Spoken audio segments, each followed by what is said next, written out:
special program is brought to you by Southern California Toyota Dealers. We make it easy.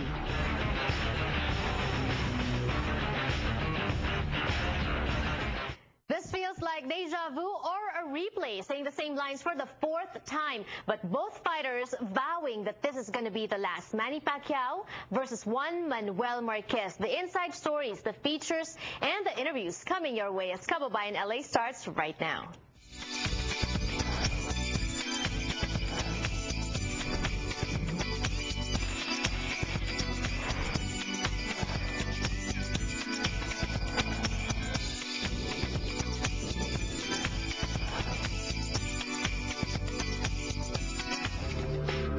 Pacquiao Fight Special is brought to you by MoneyGram. Para masigurado ang remittance mo ngayong Pasko, Moneygrado sa MoneyGram.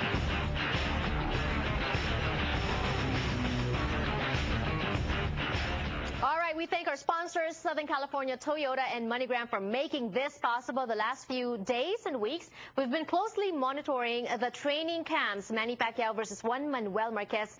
Part 4. Last 36 rounds had been hotly contested and very controversial ending for all three fights. And this time, like I said earlier, both fighters vowing to win convincingly over the other. Top-ranked promoter Bob Arum is very happy, in such a good mood when we caught up with him at the Manny Pacquiao Media Day, because he thinks and he says and he promises that this fight, Part 4, is going to be the best among all the other fights of Manny Pacquiao versus Juan Manuel Marquez. Let's listen to this interview. Bob Arum, why so happy today? Well, I'm happy because both fighters are in great shape, and each have had a great training camp, and each are determined to knock the other one out, because they don't want to rely on the judges, who have been at best inconsistent. And so the fight will be decided in the ring by the guy who knocks the other one out. I am absolutely convinced that this fight ends in knockout, either way. Would you have a round picked? A round pick? What am I? Muhammad Ali picked rounds. I don't pick rounds. We missed you at the press conference where Manny Pacquiao said that he wants to bring the old Manny Pacquiao back when he was in his 20s, hungry. It's been 10 years. Do you think that's possible? What is the old Manny Pacquiao? Well, I think the old Manny Pacquiao stopped being the old Manny Pacquiao with the Cotto fight. There you saw vintage Manny Pacquiao. That was a great fight. Cotto's a very strong guy, and he was able to knock him out. Since then, he's not been the old Manny Pacquiao. But I think you're going to see the old Manny Pacquiao on December 8th. What about Marquez? What kind of Marquez are we going to see on December 8th? You're going to see a Marquez that's totally different from the Marquez that we've seen before. This is a Marquez who has bulked up his body and is determined to win or lose by knockout. There's an extra weight, plus, he's 39 years old now, not as fast as before. You think that's going to slow him down? He claims, and Alex Ariza backs that up, that if you do the right exercises to bulk up your body, you can maintain your speed. Now, the traditional belief is as you bulk your body up, you become slower. But apparently with a lot of these new training methods, you can overcome that. You see football players, these enormous guys who somehow seem to maintain incredible speed no matter how big they become. Your thoughts on these rumors, outrageous news about steroid use or allegations? Well, I think the one to talk to about that is Alex Ariza, because they've asked him about it, because obviously Juan Manuel is bulked up. But Alex says that this can be done and should be done through natural methods. In other words, it doesn't require performance-enhancing drug.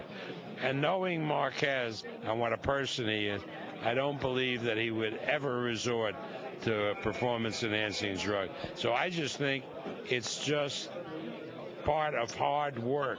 Same way Manny's always been saying. They say, how can a guy like Manny bulk up and be so powerful? He says because he believes in God and because he works hard. So this is part 4. Aside from a bulkier, heavier Marquez, is there anything new that we're going to see? Both fighters know each other so well. You think that something's going to change? Yeah, you throw out that they know each other well, because they're not going to, each of them are going to fight a different fight. Each of them are going to fight an aggressive fight. Each of them is going to be on the attack. So Marquez has been known to be a cautious fighter, great counterpuncher. Manny's not going to have to really worry about that now. Manny's going to have to worry about a guy bringing the fight to him and exchanging blows and seeing who is the stronger guy as far as a knockout. So it's a different fighter than Marquez, than Manny has fought before. And you understand, Manny's great strength is against the fighter that comes to him. And so Marquez is going to fight Manny's fight, but he believes that in fighting Manny's fight, he can out Manny and beat Manny fighting Manny's fight. And aside from the fighters, let's talk about the coaches. Is it as much Freddie versus Nacho also? Freddie and Nacho get their fighters ready very, very well. Freddie and Nacho are not in the ring. It's the two guys who are in the ring with each other, each really trying to blow the other one out. The undercards for this fight, it features 2 Filipino fighters. Manny has 1 more year, perhaps 2 more fights in his career. Who do you see could at least come close, perhaps, or follow the footsteps of Manny Pacquiao in the world, in this world stage of boxing? Well, obviously, that question will be answered to some extent on December 8th. Is Jester good enough to beat a really skilled fighter like Vasquez and become the lightweight champion? Can Farinas beat Gamboa for his championship? Gamboa, Olympic gold medalist. Farinas got a great punch, but certainly doesn't have the skill set that Gamboa has. And of course, the following week, we'll see another Filipino who has been tremendous in Nonita Donaire. So that question as to who the next Manny Pacquiao will be answered probably maybe before the end of the year. You should know, you sell fights, you promote fights, matchups.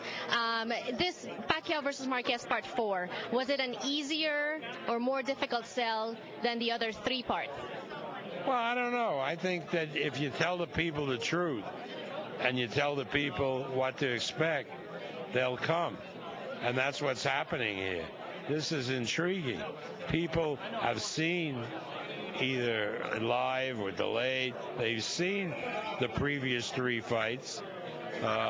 People are waiting to see what they're going to see that's going to be different in this fight. And they know, everybody instinctively knows that it's going to be different.